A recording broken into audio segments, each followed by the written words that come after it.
Bonjour et bienvenue dans cette nouvelle vidéo sur le golfe arabo-persique présentée par Edmond Bonnet et Adrien Bayer. Nous allons nous poser aujourd'hui la question: comment peut-on qualifier la place du golfe arabo-persique dans les échanges mondialisés? Notre vidéo se comportera en 3 parties. La première sera le Proche et Moyen-Orient, la deuxième l'étude de cas du golfe arabo-persique, puis nous finirons sur les nouvelles routes de la soie.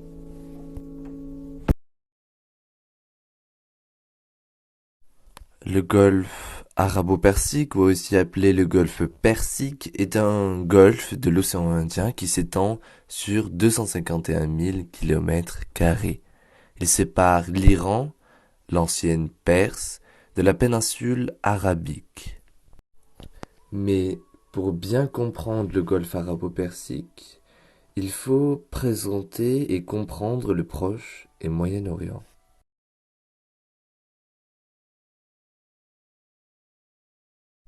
Par l'appellation Proche et Moyen-Orient, il faut entendre l'ensemble des pays qui s'étendent de la Méditerranée orientale à la Mésopotamie, c'est-à-dire la Turquie, l'Égypte, le Liban, la Syrie, la Jordanie, l'Israël, l'Arabie Saoudite, Émirats arabes, et l'Irak et l'Iran. Nous pouvons voir dans la carte qu'il y a différents passages stratégiques. Le détroit de Bab el-Mandeb, le canal de Suez, le détroit d'Osmur, le Bosphore, Dardanelles. Cette zone est peuplée par différentes populations, les populations arabes, iraniennes, turques, kurdes et juives, ce qui en fait une région instable par ses enjeux, notamment le pétrole. La guerre du Golfe, en 1991, due à un embargo économique, voit l'Irak envahir le Koweït pour le pétrole. Nous avons également des conflits politiques et religieux, tels que le conflit israélo-arabe en 1948, 1956, 1967 et 1973, ainsi que 1982, qui voient les Juifs et les musulmans se battre. Les musulmans privés de leur terre veulent la retrouver. On peut voir sur la carte que le golfe du Persique représente un enjeu au niveau pétrolier important.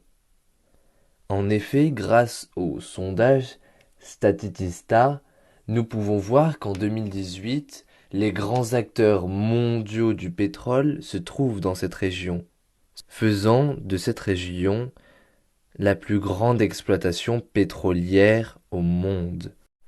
Et donc par ailleurs attirant une convoitise, comme nous l'avons vu précédemment avec la guerre du Golfe. Mais également nous pouvons voir des bases militaires américaines proches de ces puits de pétrole. Nous pouvons pencher notre étude sur le golfe Persique. En 2018, on estimait qu'1,14 million de tonnes de pétrole étaient déversées par 40% des 6000 pétroliers qui transitent chaque année par le golfe arabo-persique et en particulier le détroit d'Ormuz. Ensuite, nous pouvons observer différents oléoducs et gazoducs se regroupant dans ces pays-là également.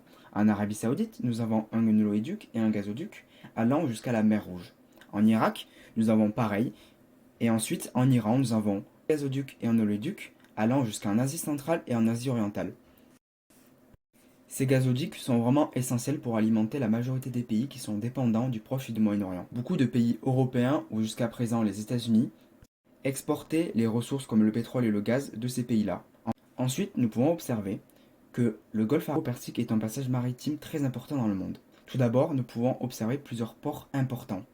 Le port de Mascate en Oman, le port d'Abu Dhabi aux Émirats arabes unis, le port de Doha Ras Laffan au Qatar, le port de Kuwait City au Koweït, le port de Bandar Abbas en Iran, mais également nous pouvons voir le détroit d'Ormuz qui est le détroit majeur de cette région et un lieu essentiel dans la circulation de ces ressources et des passages maritimes mondiaux, puisqu'en effet, environ 10 000 bateaux circulent chaque année par le détroit d'Ormuz. Ensuite, nous pouvons voir plusieurs ports pétroliers, autrement dit plateformes offshore, extractant le pétrole et les gaz en pleine mer. Ces derniers se situent au large de l'Iran et des Émirats arabes unis et appartiennent principalement aux Émirats arabes unis et à l'Iran. Ce qui fait conflit puisque par exemple l'Arabie saoudite est principalement sur terre, au lieu que l'Iran est sur terre et sur mer à la fois. Ce qui fait énormément de concurrence au niveau des productions pétrolières et gazières et de l'exportation également. Puisque certains pays préfèrent directement s'alimenter aux plateformes offshore qui sont directement sur mer, ce qui leur facilite la tâche pour le transport puisqu'ils n'ont pas besoin d'amarrer sur des ports et de payer différents frais. Au sein même du golfe arabo-persique, il existe 3 routes maritimes majeures, une allant jusqu'au Koweït, une allant jusqu'en Asie et l'autre jusqu'en Europe et en Afrique. Ces routes maritimes traversent tout le golfe arabo-persique et le détroit d'Ormuz. Elles relient tous les ports précédemment cités et permet aux différentes puissances étrangères venant s'alimenter en ressources d'avoir une facilité d'accès aux différents points de ravitaillement. Le golfe arabo-persique est également une région sous tension, puisque l'Arabie saoudite et l'Iran qui s'affrontent directement et indirectement. Je m'explique. Tout d'abord, ce sont deux peuples différents. D'un côté, nous avons les Iraniens, autrement dit les Perses, et de l'autre, l'Arabie saoudite avec des Arabes. Ces deux pays sont tous deux musulmans, mais au sein de l'islam, il existe deux parts, autrement dit deux branches qui divergent. Premièrement, nous avons la branche dite sunnite, qui est l'Arabie saoudite. Les sunnites sont la majorité des musulmans se trouvant dans le monde entier. Ils ont une vision précise du Coran et sont pour la charia et les lois coraniques, et voient comme prophète Mahomet. Contrairement à ça, nous avons l'Iran qui est une zone chiite, qui est une vision plutôt divergente et qui crée beaucoup de problèmes géopolitiques au sein du Moyen-Orient et en particulier du Golfe arabo-persique, puisque les chiites ne voient pas de la même façon le Coran et le successeur de Mahomet, puisque le successeur c'est Ali Karbela, et que les lieux importants sont également la Mecque, mais aussi une part de Jérusalem et de Al-Hussein ibn Ali à Karbala, en Irak. De plus, l'Iran a connu divers recours politiques durant les années 70-80 environ, puisqu'il y a eu l'avènement de l'ayatollah Khomeini et des révolutions islamiques avec les printemps arabes. Ce qui a fait vraiment énormément de tensions au sein du Golfe arabo-persique, puisqu'aussi nous avons eu la guerre Iran-Irak de 80 à 88, et qu'après il y a eu les différentes guerres du Golfe en Irak par les États-Unis.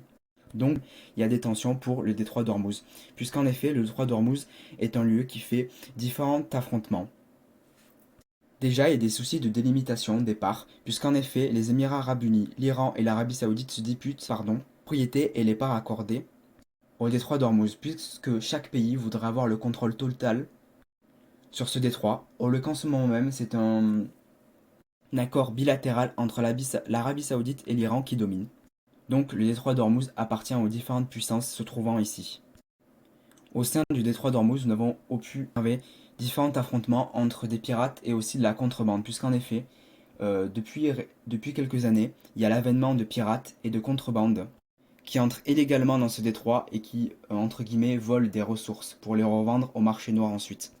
Aussi, il y a eu des affrontements entre l'Iran, l'Irak et les États-Unis, puisque en 2018, plusieurs drones américains s'étaient fait abattre par l'Iran en plein détroit d'Ormuz, ce qui a fait différentes controverses diplomatiques et des revers également, puisque depuis quelques années, les États-Unis deviennent presque autosuffisants en énergie fossile, donc ils ne s'alimentent plus au Moyen-Orient, ce qui fait la perte d'un client essentiel pour les différentes puissances exportant du pétrole et du gaz. Pour en revenir aux États-Unis, nous pouvons voir différentes bases américaines se trouvant au Golfe arabo-persique. Les majeures sont Bahreïn et Mascate, qui sont des bases navales comportant également des troupes humaines sur terre, puisque nous comptons des tanks, des chars d'assaut et également des avions. La nouvelle route de la soie a été dévoilée à l'automne 2013 par le gouvernement chinois. Elle est l'une des priorités de la diplomatie chinoise sous la présidence de Xi Jinping. Cette politique titanesque chinoise de construction d'infrastructures portuaires, ferroviaires, terrestres dans le bassin méditerranéen lui permettra de s'approvisionner en matières premières et de se mettre sur le devant de la scène internationale. Nous pouvons voir grâce à cette carte que en rouge, les routes ferroviaires et routières passent par la capitale de l'Iran, Téhéran. Et également, nous voyons au Pakistan un port, une base portuaire destinée à protéger stratégique du collier de perles. La stratégie du collier de perles est une expression désignant l'installation par la marine de guerre chinoise de points d'appui le long de sa principale voie d'approvisionnement maritime vers le Moyen-Orient. Il y a également, comme nous pouvons le voir sur le tracé bleu, un projet d'une nouvelle route de la soie maritime au XXIe siècle passant par le canal de Suez. Ce dernier canal de Suez permet d'avoir une place stratégique à la Chine parce qu'elle relie la Chine à l'Europe. Et donc nous pouvons dire que au long terme, le golfe du Persique servira à la Chine dans une relation mondiale. Afin de terminer notre analyse des nouvelles routes de la soie au Proche et Moyen-Orient, tout particulièrement au Golfe Arabo-Persique, je vais venir vous parler d'un cas très particulier. C'est le cas de l'Iran, qui a très récemment signé un nouvel accord à Téhéran avec la Chine. Cet accord est un partenariat économique d'environ 25 ans, car l'Iran fait la preuve d'investissements chinois indirects et directs depuis une dizaine d'années. Car l'Iran est la première puissance du Golfe Arabo-Persique à avoir accepté les nouvelles routes de la soie, et probablement la seule à présent qui accepte d'avoir la puissance chinoise dans son pays. Cet accord signé en mars 2021 est avant tout un enjeu diplomatique et non économique, puisqu'en effet, l'Iran connaît depuis environ les années 2010 un embargo considérable de la part des États-Unis. Cet embargo économique a été mis en place par l'administration Barack Obama pour contrer les plans iraniens nucléaires et pour la rendre la tâche difficile. Ce qui a été fait puisque l'Iran connaît depuis ces dernières années une économie instable et un appauvrissement vraiment considérable. L'Iran cherche réellement à être un acteur actif de la mondialisation, puisqu'il prend les devants avec ses accords passés avec la Chine, et cela risque de réveiller certaines tensions et conflits au sein du Golfe arabo-persique, puisque l'Iran, à force d'avoir la puissance chinoise avec lui, puisqu'en fait la Chine lui procure des enjeux économiques vraiment importants, puisqu'elle lui permet de construire de nouveaux ports, de nouvelles routes, de nouvelles gares également, puisque vraiment le trafic ferroviaire est très important depuis l'installation de la Chine en Iran et a connu l'augmentation des voies ferroviaires de environ 40%, ce qui est considérable pour ce pays. Bien que la Chine a aussi développé les voies maritimes, c'est les voies ferroviaires qui domineront l'Iran d'ici quelques années. La Chine, en contrepartie, demande environ 40% des ressources de l'Iran, c'est-à-dire au niveau pétrolier et gazé, puisque en s'implantant dans ce genre de pays, qui se trouve au Moyen-Orient, la Chine pompe peu à peu les ressources pétrolières et gazières que produisent ces pays et qui sont généralement exportées pour les Occidentaux ou bien les États-Unis. Et donc la Chine vient vraiment bouleverser l'équilibre qui était mené jusqu'à présent, puisqu'elle s'introduit vraiment dans le Proche et Moyen-Orient, ici du Golfe arabo-persique, pour venir, entre guillemets, s'accaparer certaines ressources et bouleverser l'équilibre économique qu'il pourrait avoir, puisque l'Iran, au long terme, pourrait dépasser ses voisins comme l'Arabie Saoudite ou bien l'Oman et revendiquer totalement le droit d'avoir exclusivement le détroit d'Ormuz, puisque les Chinois s'intéressent également au détroit d'Ormuz et ont même financé un port là-bas. À long terme, Téhéran espère devenir l'un des acteurs eurasiatiques les plus importants et l'un des acteurs les plus significatifs de la nouvelle route de la soie au sein du Moyen-Orient. L'Iran veut réellement prendre une nouvelle place sur la scène internationale, et ce qui va chambouler l'équilibre géopolitique également, puisqu'elle va vraiment venir détrôner toutes les puissances présentes au Proche et Moyen-Orient, et risque de relancer toutes les tensions et même mener à de nouveaux conflits. Mais dans tous les cas, bien que les États-Unis voient ceci d'un mauvais œil, aucune riposte n'a été mise en œuvre encore, et les États-Unis, dans tous les cas, n'ont plus besoin des ressources présentes au Proche et Moyen-Orient. Ils sont presque devenus maintenant autosuffisants. Depuis l'administration de Trump, une nouvelle méthode d'avoir des énergies fossiles comme le gaz et le pétrole a été mise en place. Quand par exemple en Pennsylvanie, des dizaines de sites de gaz de schiste ont été ouverts pour extraire du gaz et du pétrole à travers des pierres trouvées à environ 100 mètres de profondeur. Les États-Unis, coûte que coûte, essayent de devenir autosuffisants dans les ressources des énergies fossiles, ce qui remet totalement en cause leur politique menée jusqu'à présent, puisqu'ils avaient plusieurs bases navales qui sont toujours d'actualité, mais moins importantes qu'avant.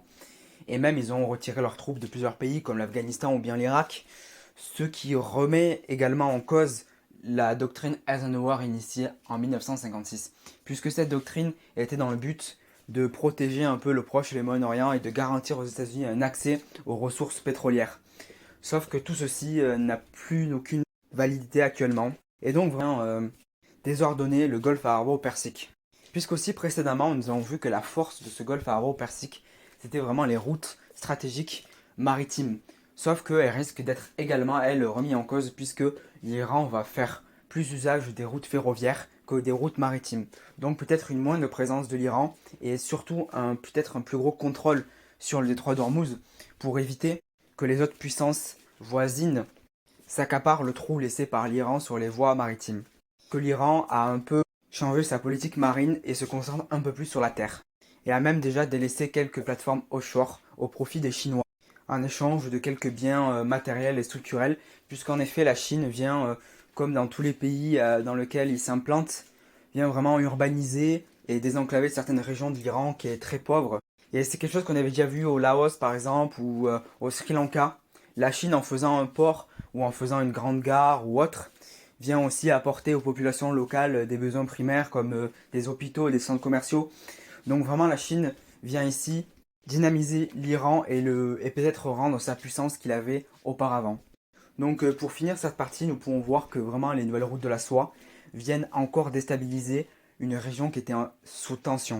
Et que le poids des nouvelles routes de la soie risque au long terme d'être décisive pour les puissances régionales, puisque l'avènement de la puissance iranienne risque de tout faire basculer en sa faveur, de raviver les étincelles qu'il pourrait y avoir avec l'Irak ou bien l'Arabie Saoudite, puisque les puissances voisines de l'Iran se préparent à faire face à un nouvel acteur très bien implanté dans l'économie mondiale et qui risque de les faire chavirer au long terme. Le golfe arabo-persique a une place importante dans le monde parce qu'il regroupe la majorité des exportations d'énergie fossile, ce qui induit une source de conflit majeure au niveau mondial. Merci d'avoir regardé notre vidéo sur la chaîne géopolitique philosophiquement stable sur Pimpon-sur-Garonne. Nous vous retrouvons avec Adrien Bayer pour une prochaine vidéo, peut-être sur la chaîne